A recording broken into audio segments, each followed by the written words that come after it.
चुकून एका वळणावर सहज कसे गमतीनं भेटलो, उगीच खुळा प्रेमाचा खेळ आपोआप एक खेळलो.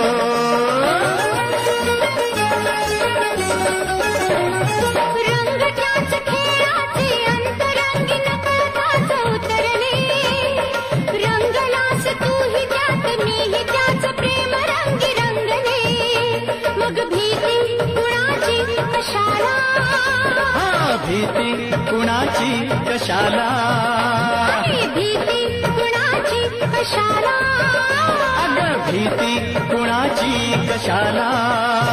ना सांगताच आज हे कळे मला, कसा जीव माझा तुझ्यामध्ये गुंतला.